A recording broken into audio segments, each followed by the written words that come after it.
Stuttgart की news 9 global summit में आए सभी साथियों को मेरा नमस्कार। मिनिस्टर विनफ्रीड, कैबिनेट में मेरे सहयोगी ज्योतिरादित्य सिंधिया और इस समिट में शामिल हो रहे देवी और सज्जनों, इंडो जर्मन पार्टनरशिप में आज एक नया अध्याय जुड़ रहा है। भारत के टीवी 9 ने फ्राउ एफ बे, स्टुटगार्ट और बाडेन व्यूर्टेम्बर्ग के साथ जर्मनी में इस समिट आयोजित की है। मुझे खुशी है कि भारत का एक मीडिया समूह आज के इंफॉर्मेशन युग में जर्मनी और जर्मन लोगों के साथ कनेक्ट करने का प्रयास कर रहा है। इससे भारत के लोगों को भी जर्मनी और जर्मनी के लोगों को समझने का एक प्लेटफॉर्म मिलेगा। मुझे इस बात की भी खुशी है कि न्यूज 9 इंग्लिश न्यूज चैनल भी लॉन्च किया जा रहा है।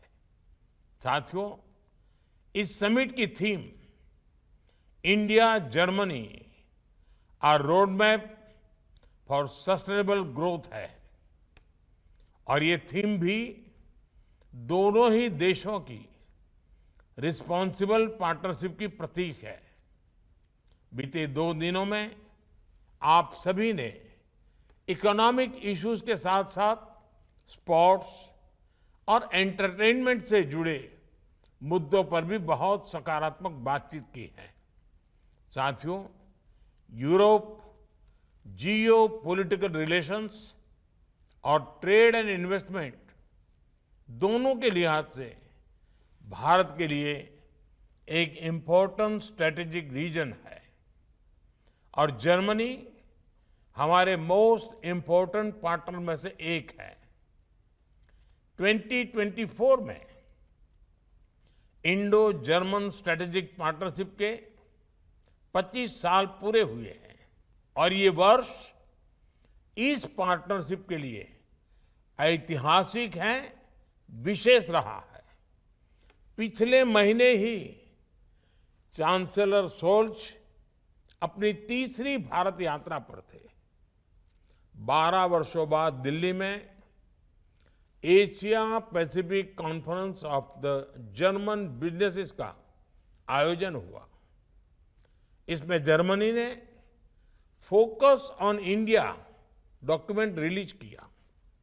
यही नहीं, skilled labour strategy for India उसे भी रिलीज किया गया।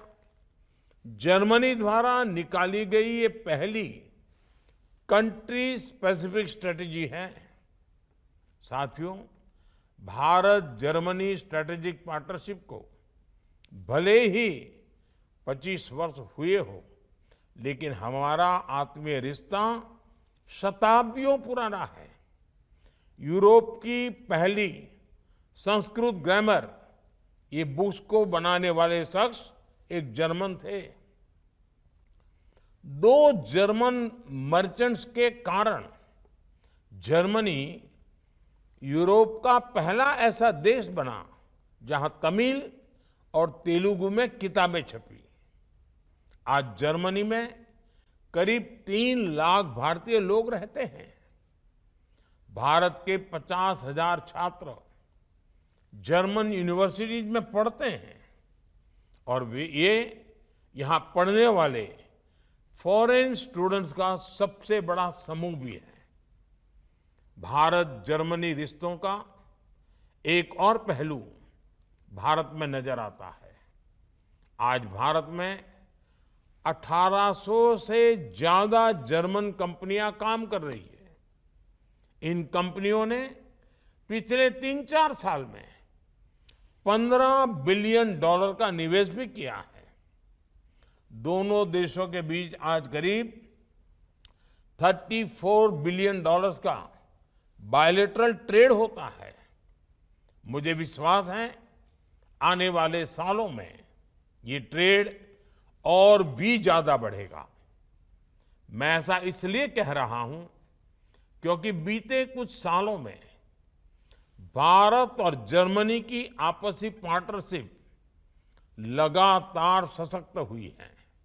साथियों, आज भारत दुनिया की फास्टेस्ट ग्रोइंग लार्ज इकोनॉमी है। दुनिया का हर देश विकास के लिए भारत के साथ साझेदारी करना चाहता है। जर्मनी का फोकस ऑन इंडिया डॉक्यूमेंट भी इसका बहुत बड़ा उदाहरण है।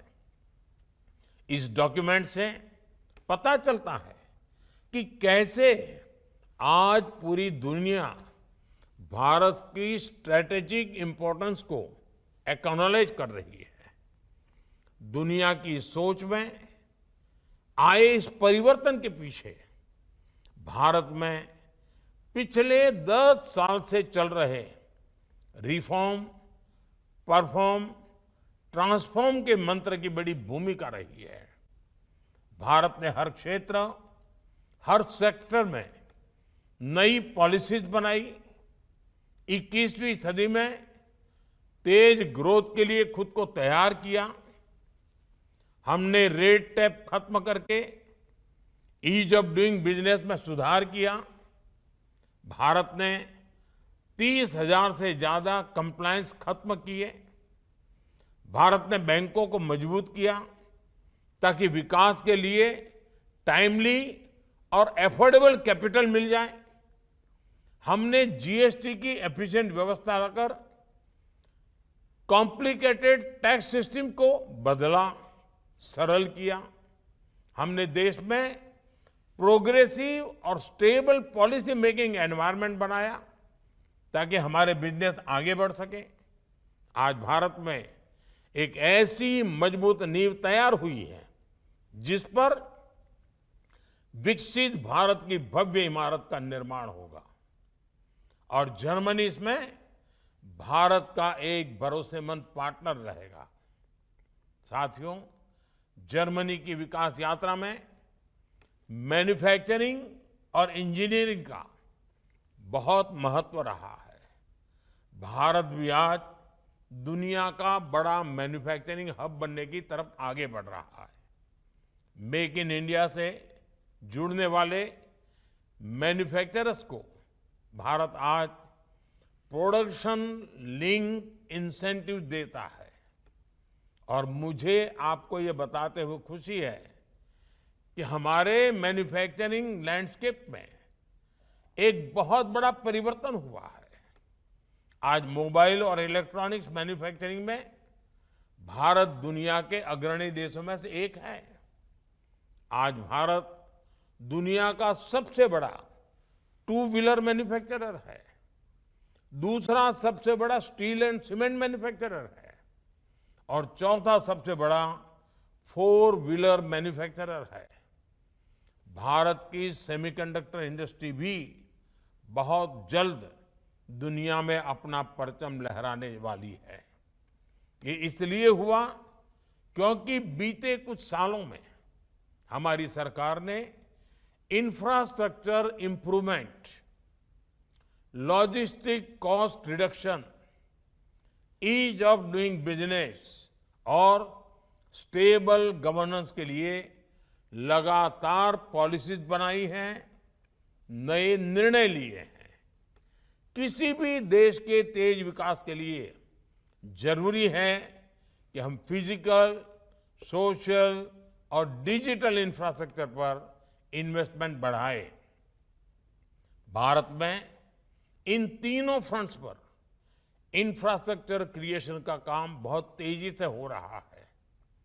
डिजिटल टेक्नोलॉजी पर हमारे इन्वेस्टमेंट और इनोवेशन का प्रभाव आज दुनिया देख रही है।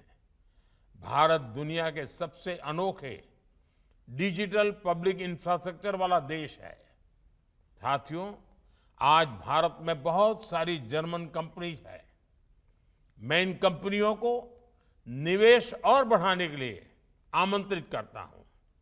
बहुत सारी जर्मन कंपनियां ऐसी हैं जिन्होंने अब तक भारत में अपना बेस नहीं बनाया है, मैं उन्हें भी भारत आने का आमंत्रण देता हूं।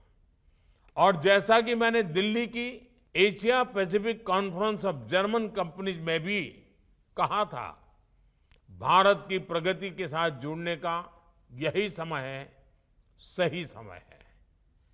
इंडिया का डायनेमिज्म जर्मनी के प्रिसिशन से मिले, जर्मनी की इंजीनियरिंग इंडिया की इनोवेशन से जुड़े, ये हम सभी का प्रयास होना चाहिए। दुनिया की एक एंशिएंट सिविलाइजेशन के रूप में हमने हमेशा से विश्व भर से आए लोगों का स्वागत किया है, उन्हें अपने देश का हिस्सा बनाया है।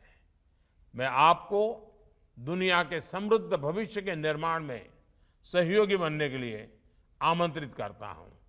Thank you. दानके।